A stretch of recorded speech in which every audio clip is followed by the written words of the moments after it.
ভারতের রাষ্ট্রপতি, উপরাষ্ট্রপতি, ভারতরত্ন আমাদের সর্বপল্লী রাধাকৃষ্ণনের আজকে জন্মদিন। এটা তোমরা সবাই জানো যে তার জন্মদিন 5ই সেপ্টেম্বর। ওই দিনটা ছাত্ররা ওই 1888 সালে 5ই সেপ্টেম্বর তিনি জন্মগ্রহণ করেছিলেন। তিনি যখন রাষ্ট্রপতি হলেন তখন তার ছাত্ররা বলেছিল যে আমরা ওই দিনটা পালন করব।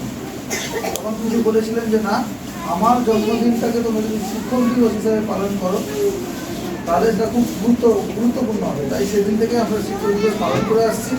রামনগরের আকুলবাড় প্রাথমিক বিদ্যালয়ে শিক্ষক দিবস পালন হলো সাংস্কৃতিক অনুষ্ঠানের মধ্য দিয়ে। পূর্ব মেদিনীপুর জেলার রামনগর বিধানসভার রামনগর 2 ব্লকের দেপাল পঞ্চায়েতের আকুলবাড় প্রাথমিক বিদ্যালয়ে সর্বপল্লী রাধাকৃষ্ণনের জন্মদিন উপলক্ষে শিক্ষক দিবস পালন করা হলো। এই শিক্ষক দিবস উপলক্ষে ছাত্রছাত্রীদের নিয়ে সাংস্কৃতিক অনুষ্ঠানের আয়োজন করা হয়।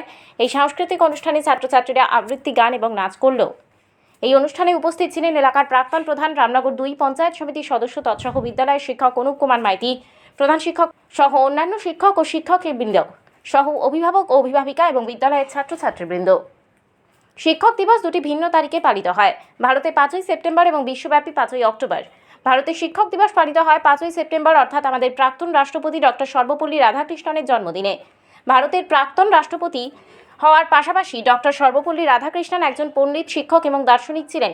কথিত আছে যে এই দিনটি অস্তিত্বে এসেছিল যখন তার কিছু ছাত্র তার জন্মদিন উদযাপন করার সিদ্ধান্ত নিয়েছিল এবং তিনি বলেছিলেন যে তার জন্মদিন উদযাপন করার পরিবর্তে তাদের উচিত এই দিনটিকে শিক্ষক দিবস হিসাবে পালন করা এবং সমস্ত শিক্ষকদের প্রতি সম্মান প্রদর্শন করা। এই দিনে সারা দেশের শিক্ষার্থীরা তাদের শ্রদ্ধা নিবেদন করে এবং তাদের শিক্ষক এবং অধ্যাপকদের প্রতি কৃতজ্ঞতা, ভালোবাসা এবং শ্রদ্ধা প্রকাশ করে। শিক্ষার্থীদের আনন্দ দেওয়ার জন্য এবং তাদের শিক্ষকদের স্মরণে একটি দিন দেওয়ার জন্য অনেক সাংস্কৃতিক অনুষ্ঠানেরও আয়োজন করা হয়। সংবাদ মাধ্যমের মুখোমুখি হয়ে এলাকার প্রাক্তন প্রধান, রামনগর 2 পঞ্চায়েত সমিতির সদস্য তৎসহ বিদ্যালয়ের শিক্ষক অনুপ কুমার মাইতি বলেন, যে বাবা মাটা আছে, আজকে আমার স্ত্রী আর আমি যদি আমার বাবা মাকে না দেখি, নিশ্চিতভাবে লিখে রাখুন আমার ছেলে মেয়েও আমাদেরকে দেখবে না।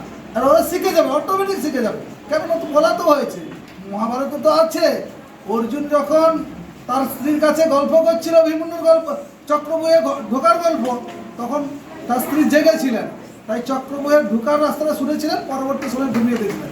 তাই আর আমার অভিমন্যু চক্রবহ থেকে বেরোনোর পথটা পাইনি।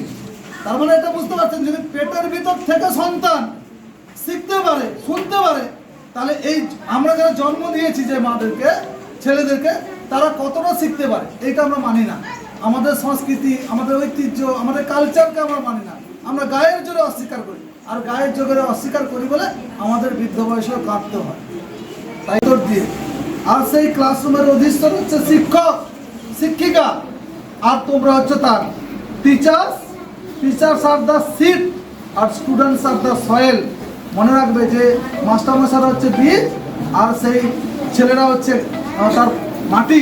এই যে আমরা ছোটবেলায় বলতাম না, কাদামাটির মূর্তিকে, কাদামাটিকে তুমি যেভাবে মূর্তি প্রদান করতে পারবে সেইভাবে রাধাশ্যামের ছবি হবে, শ্রী চৈতন্যদেবের ছবি হবে, নাহলে মাটি মাটির মতোই থাকবে। তাই আমাদেরকে এটা মনে রাখতে হবে যে গুরুজনেরা যা বলে আমরা কিচ্ছু না পারি, কিয়ত অংশ যদি পারি, সামান্যতম অংশ যদি পারি, অনুসরণ করে দেবেন, জাতির দেশের সবচেয়ে বেশি মঙ্গল হবে আপনার। মনে রাখতে হবে এই ঘটনাটা। আমাদেরকে বাবা মা জন্ম দেন, প্যারেন্টস গিভ আস লাইফ, বাবা মা আমাদেরকে জন্ম দেন ঠিকই, কিন্তু teachers teach us the art of a beautiful living life. আমাদেরকে এইটা টিচার দেয়।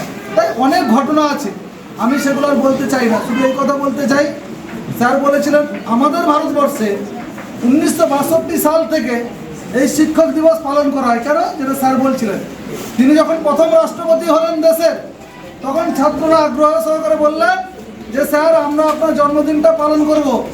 এত বড় যশস্বী দার্শনিক, এত বড় ভালো শিক্ষক ছিলেন যে বললো না, আমার জন্মদিনটা জন্মদিন হিসাবে পালন না করে সমস্ত শিক্ষকদেরকে নিয়ে শিক্ষক দিবস হিসাবে পালন করলে আমি বেশি খুশি হব। আর ততদিন থেকে 1962 সাল থেকে ভারতবর্ষে শিক্ষক দিবস 5ই সেপ্টেম্বর শিক্ষক দিবস হিসেবে পালন করা হয়। রামনগর থেকে নিজস্ব প্রতিনিধির রিপোর্ট, ডিএন আপডেট।